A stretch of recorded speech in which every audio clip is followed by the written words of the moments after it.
So the moment has come, guys. Bitcoin, the sleeping giant, has finally decided to move. We have Bitcoin breaking past $11,000 just in a snap, just like that. And all of a sudden, people are freaking out about Bitcoin. If you know the narrative, Bitcoin has been lying pretty dormant for the longest amount of time. It's sat pretty much in this triangle between $10,000 and $8,500. And what we were seeing back then was lower highs and higher lows. So we're reaching this apex point. We're talking about this apex point, which has finally arrived. Now, Bitcoin is finally going to do something drastic. So while this is very exciting for some, because we see, especially me, I've been in the hodl mode. I've been telling you guys, I've been hodling Bitcoin, Ethereum, VeChain for the longest amount of time. It's also scaring a lot of people, because a lot of people who are in altcurrencies, altcoins, they're a little bit freaked out, because as we've been discussing, when Bitcoin moves up, all right, when it moves up drastically, everyone else bends a knee. So all the altcoins are like, we'll bend the knee. Well, we know, let's Bitcoin shine for a while. So today I'm going to talk a little bit about what my take is on the situation. And yesterday we saw a lot of freakouts happen, and I'll tell you guys a little bit about what I'm doing and why I'm not freaking out or whatnot. Because you probably know I've been going pretty big into DeFi as well, and at the same time also with Bitcoin. So that kind of explains why I'm not freaking out. So anyways, we'll cover a lot about what's happening in this episode, and also some kind of views for the future as well. I hope you guys enjoy it. We've been covering a lot about decentralized finance on this channel, so I'll put my playlist up here if you guys want to follow everything that's going on, this dynamic with yield farming, with that went well last week, and then with all this new developments. We'll also talk a little bit about the narrative right now, what's happening in that space in this episode. And also, we have a t-shirt giveaway this week, so if you want one of these cool anti-social crypto club t-shirts, make sure you stay to the end. I'll tell you how to get one of these at the end. Next up, let me tell you about my podcast, which is called Bitcoin Out of the Box. It's designed to bridge that gap between institutional investors, those privileged guys who know everything about what's going on, and us in the retail space. So we have a lot of interviews with CEOs, with investors, with everyone who is deep in the space to get you caught up with everything.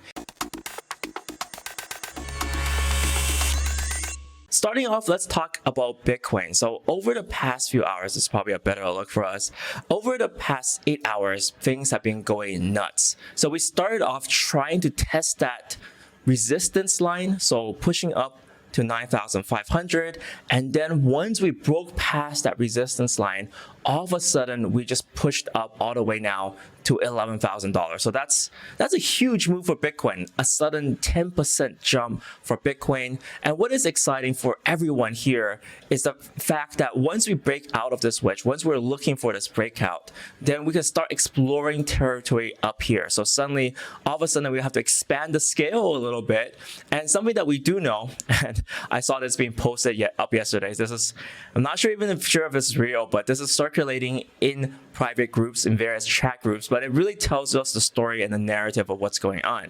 So this supposedly is from Citibank, and Citibank is saying, the researcher from Citibank is saying, look, initial resistance is met at 10,000 to 10,820, and then the next level is 1385. And then the next one beyond that is 19,511. So pretty much common knowledge at this point. Everyone, this type of information is being circulated in every sort of chat group that's going on. The banks know about it. Everyone knows that we are exploring exciting territory here, because all of a sudden we broke out of that depressing triangle that we've been stuck in, and now we can start moving and exploring. Now, this is where things get very exciting, but at the same time, we have to be a little bit cautious. Because of this movement, there's definitely going to be a lot more trading. So I can foresee a lot of people jumping on, potentially even placing leveraged orders. For me, I personally didn't do that, and this is one of the reasons why, and one of the warnings why, is because of the past time that this happened. there was a Bart Simpson formation. So what exactly is a Bart Simpson formation? Well, it's a pattern that goes straight up and it goes straight back down again, crashing anyone who gets stuck up here. So anyone who buys up here hoping that will push up higher, well, this is going to destroy a lot of people on the way down. So this is something that did happen. So let's just take a look. It happened quite a few times. Probably the most kind of clear-cut time that happened was on June the 1st. So it spiked up in a very short period of time. We're looking at the 1 hour time scale. It spiked up and then spiked down again. So this is one of the reasons why I'm still quite cautious. If you know me as a person, for my style, I'm a little bit more cautious. And this time, I didn't feel it was necessary to go straight into the leverage positions. I actually have positions in Bitcoin, so I'm excited for that anyways. And I didn't, as I told you for the past 2 or 3 months, I haven't really touched my HODL, and my HODL consists of a lot of Bitcoin. So I'm excited, I'm pumped going forward. Now, I'm also cautious about anything that's drastic movement-wise, and this is mostly because for the past few months, movement in prices of Bitcoin have largely been controlled by whales. So whales who are people who have a lot of cryptocurrencies, well, a lot of Bitcoin rather, and they can cause these giant spikes in movement. So movements like this is caused by these large buy or sell orders that are executed likely by 1 or 2 parties involved. And the mechanics of what happens, I've been doing research on that, is actually very clear. So these guys have around 100 or 200 plus $1 million of Bitcoin. And what they do is they load them up into over-the-counter desks, and then they tell them, execute, all at the same time. And what these desks do is then they start on every single exchange, start selling or buying large amounts of cryptocurrencies depending on which way their clients want to execute, and cause large shifts in the movement. And then for us, all here like, oh, whales are moving. That's kind of the mechanic of what's happening there. It's very coordinated in terms of kind of clients instructing large trading desks to execute these orders. So I'm quite cautious of whale movements bit, but something that I've noticed here is that this isn't very signature of a large whale movement. Typically speaking, for large whale movements, typically speaking, they're like this, a single spike. But what we've been seeing is that over the past 8 hours, we've been seeing that growth. So I'm actually more optimistic here. I'm not completely off guard, so I'm not completely like, oh man, this is the best thing in the world. But I'm much more optimistic with this growth at this current point. So honestly, with the Bart Simpson pattern, it could happen, but I don't really think so. This looks much more organic. I'm much more optimistic than that, especially because right now, in terms of the whole narrative, DeFi has been taking off like a storm. If you've been following this channel, we've covered so much that's happening in the decentralized finance space. And recently, obviously, in terms of price movements, that's where it was all at. A lot of new coins are being listed, and all of a sudden, everyone's excited about using Uniswap, Balancer. Oh my God, talking about new projects. There was that switch that was flipped at around a week ago. And this is when I actually moved into hyperdrive as well, when I started massively yield farming. That worked very well for me last week. And then followed by this week looking at a lot of different coins, re-entering a lot of different groups. In fact, even paying money to purchase entry into paid chat groups to just see what's going on. And for the next few videos, I'll definitely be relaying my finding to you guys as well. I want to bridge that gap. I want to give you guys the knowledge, arm you guys with the information. Speaking of chats, if you look at r/cryptocurrency, I find it quite funny. A lot of memes are coming back, like 2017 memes, never forget. We also have this excited meme, wow, we're advancing, Bitcoin, 10,500. And that was just a few hours ago. They're so excited for 10,500. What about 11,000, right? So you see a lot of memes coming back, and you also very drastically notice that these numbers are going up. The number of people browsing what's happening in the discussion is going up. So something I also noticed that's quite funny is that while this is going up, a lot of people who are joining and are coming back to crypto are people who have been in 2017.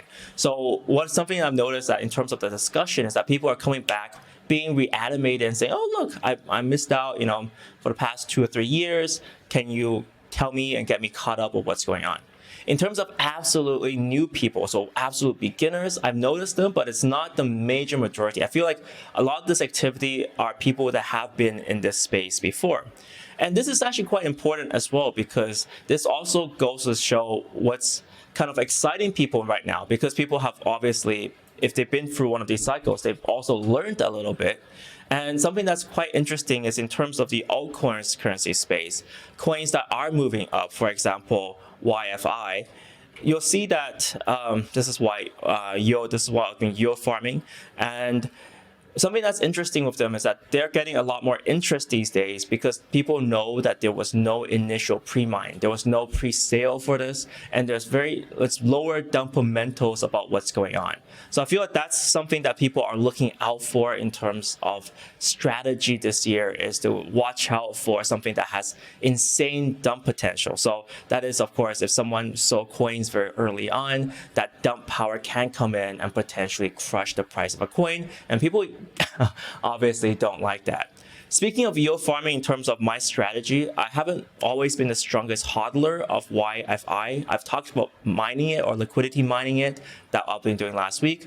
This week, if you're looking at strategy, something that you want to follow, and I'll talk about on this channel once it's released, is that CurveFi is going to release their CRV token this week. So that's going to give you quite a lot of farming potential. And in terms of the farms, in terms of what I'm actually doing with the funds that I was liquidity mining, I actually haven't moved it out of Y yet. Reason being is because CRV is coming this week. YFI farming is also coming back probably later on this week, depending on how fast Andre Kronik can code his contracts. But I haven't really moved it out that much at all, because you still have a 10% APY, and moving out, apparently withdrawing, is quite expensive. It actually costs, for me, when I saw it, it was around $60 to withdraw out of Y. So that's why I haven't really moved out that much. I'm a little bit of a cheapskate there. So that's kind of my strategy going forward in terms of yield farming, and definitely catch up with this channel if you guys want to know what's happening. The latest digs on what's happening in the yield farming space is definitely something that's you have to watch out for this year.